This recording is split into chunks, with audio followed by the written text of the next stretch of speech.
Look at these coconut macaroon cookies. Don't they look delicious?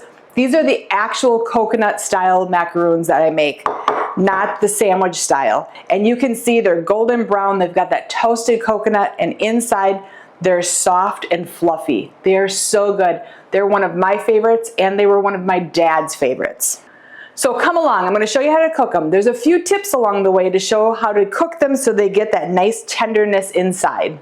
We're gonna be using a cooking method called bain marie, and don't worry, it's not complicated. It's simply boiling water or simmering water with a bowl over the top of it, and that will help cook without burning at the bottom of the pan.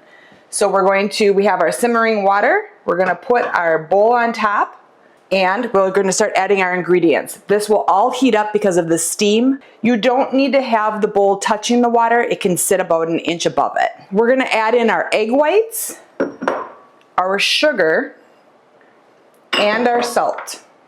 We're gonna whisk this mixture together until it becomes almost frothy. It'll take a few minutes, and it'll get almost a stickiness that you'll see on the side.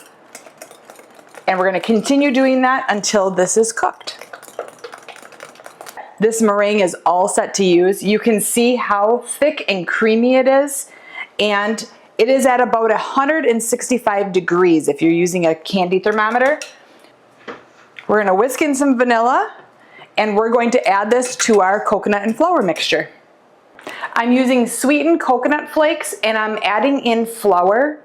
Mix that together so that the coconut gets covered in the flour, and that's gonna help thicken up these cookies a little bit. Take your time when you're making the meringue for this, because if you cook it too little, your cookies are gonna spread out more, and we want them to stay nice and firm and up high. So let's add in this meringue, and I'm just going to mix this all together until it's all combined.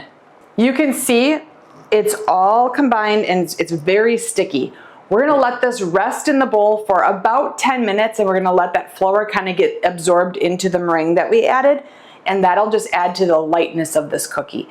So we're just gonna let this rest, and at the meantime, we're gonna have that oven preheating to 325 degrees. Now that that's set, we're all ready to scoop them onto a parchment-lined baking sheet. This is about a tablespoon cookie scooper, and we're gonna make nice little mounds and line them all up on that cookie sheet. Don't worry about the edges being perfectly round. That actually gives a nice toasted portion to it when you're cooking them, and they taste even better with a little bit of the rough edges of the coconut. Now that I have them all scooped out, we're gonna bake them for about 15 minutes. And that's gonna give them a nice brown toasted look on the top, and the flavor comes out with that toasted coconut. They're all done cooking, and I've transferred them onto a cooling rack. You can see how they got nice and toasted brown. That lower temperature helps keep them moist on the inside but give that toasted look on the outside. So we're gonna let these cool down, and they're gonna be ready to serve right away. These are so good, and the smell is that toasted coconut is just filling the whole house. I'm so excited for these. You can find the recipe at the end of this video. And of course, we have other recipes, tips and tricks, and gardening ideas on our Sharky's Greenhouse YouTube channel. Check us out there and hit that subscribe button. Have a great day.